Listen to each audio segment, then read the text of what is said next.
याचं कीर्तन संपन्न झालेलं आहे आणि आपल्याला सर्वांना जाता जाता एक संदेश द्यायचा आहे की आपल्या सेलू नगरीमध्ये म्हणजे सेलू तालुक्यामध्ये आता मानव तालुका पूर्ण झाला, फिरता ज्ञानेश्वरी पारायण 16 आणि आता सेलू तालुक्यात चालू आहे 69 क्रमांकाचं गाव चालू आहे. आता रवळ गावामध्ये सध्या कार्यक्रम चालू आहे. असा कार्यक्रम आहे बाबा, निष्काम सेवा, लेना देना बंद आहे, फिर भी आनंद आहे. आम्ही त्या गावाला 3-3 चक्रा महाराज मंडळी टाकतो, स्वतःचं डिझेल टाकून.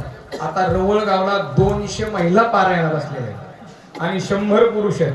तर प्रत्येक गावामध्ये असं पारायण चालू आहे. निष्काम सेवेनं ते एक फिरता पारायण 16 चालू आहे. आता 70 गावं झालेली आहेत आणि त्याची जी सांगता उत्सव आहे अतिशय भव्य दिव्य 16-12 मार्च या ठिकाणी सेलू या नगरीमध्ये संपन्न होणार आहे. श्री परमपूजनीय गोविंददेव गिरीजी महाराज यांची महाभारत कथा होणार आहे आणि त्या पारायणाकरता आपण संकल्प मोठा केलाय की आपण 11,000 भाविक पारायणाला बसणार आहेत. किती हजार? 11,000. आणि 11 तारखेला आता फेटेवाले बाबा मुळ्यात मला वाटतं 1-2 असतील, तर 750 फेट्यावाले, 750 पताकावाले, 750 तुळशीवाल्या जरी असल्या गावात आपल्या प्रदर्शनात सगळ्यांनी यायचंय आणि 750 ज्ञानेश्वर नावाचे मंडळी. मग जिंतूर तालुका, सेलू तालुका, परतूर तालुका, पाथरी तालुका, मानोद तालुका इथून सर्व आपण एकत्रित करणार आहोत. कारण फेट्यावाले जर नाही बाबा, नाही का, प्रत्येक गावामध्ये फेट्यावाले 2-2, 3-3च आहेत. पण फेटेवाले सुद्धा त्यांचं ज्येष्ठ नागरिकाचं पूजन झालं पाहिजे. कारण विचार करा, 70-80 वर्ष झाली त्यांनी आपली जी संस्कृती, आपल्या डोक्यावर तो मुकुट धारण केलाय आणि त्या संस्कृतीचं जतन होणं फार महत्वाचं आहे. मग त्यांना आता लोकांनी म्हातार असं म्हणून संबोधलंय, पण तसं नाही. त्यांचं पूजन व्हावं हा शुद्ध दृष्ट हेतू आपला आहे. म्हणून फेट्यावाल्याचं पूजन आहे. ज्ञानेश्वरी नावाच्या ज्या महिला आहेत, ज्या मुली आहेत, त्यांचं सुद्धा पूजन आहे. असा भव्य 16. आता ऐका, सगळं 750 झालं. तुम्ही म्हणता पुन्हा विशेषता काय, तर त्या सेलूच्या कार्यक्रमामध्ये 750 पदार्थ राहणार आहेत. किती? 750. जवळजवळ गुरुजी 100 पदार्थ गेले. काही गावांनी बासुंदी घेतली, कोणी लाडू घेतले, कोणी करंजा घेतल्या, कोणी जिलेबी घेतली, कोणी. आता त्या पदार्थाचे नाव मला एवढे माहित नाही, एवढे पदार्थ तर गेले महाराज.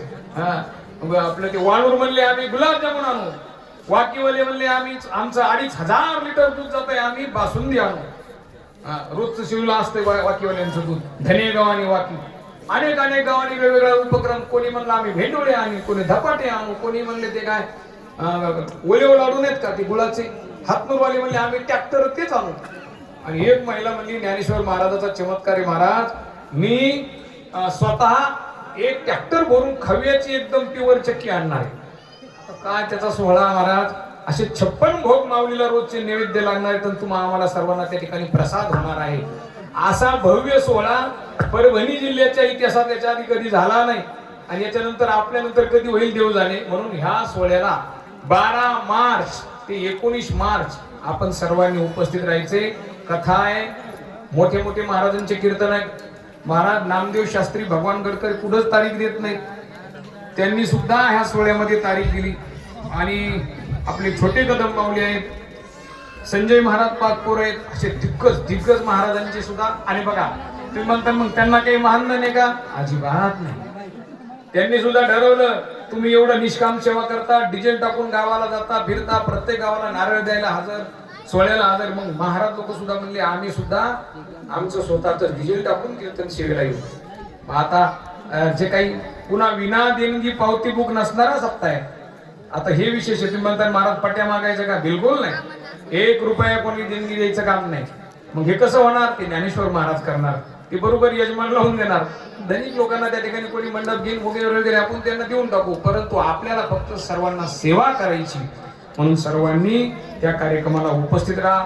माता महिलांनी सर्वांनी माऊल्यांनी सुद्धा उपस्थित राहायचे. आणि जर आपली इच्छा झालीच एखादा पदार्थ आठवणा सेवा करायची असेल तर आम्हाला कल्पना द्या, आपलंही त्या गावाचं त्या ठिकाणी नोंद घेऊ. कारण आपल्या त्या गावांची नोंद त्या ठिकाणी होणार आहे. आणि म्हणतात महाराज आमच्याकडे कधी येणार आहे फिरता पारायण 16? सेलू झाला की आपण इकडं जिंतूर तालुक्यात सुद्धा आपण त्या ठिकाणी प्रविष्ट करणार आहोत. म्हणून अशा पद्धतीने भव्य सोहळ्याचा सर्वांनी लाभ घ्यावा अशी आपल्या परिसराच्या सर्व भाविकांच्या चरणी या ठिकाणी विनंती करतो आणि रामकृष्ण हरी सर्वांना.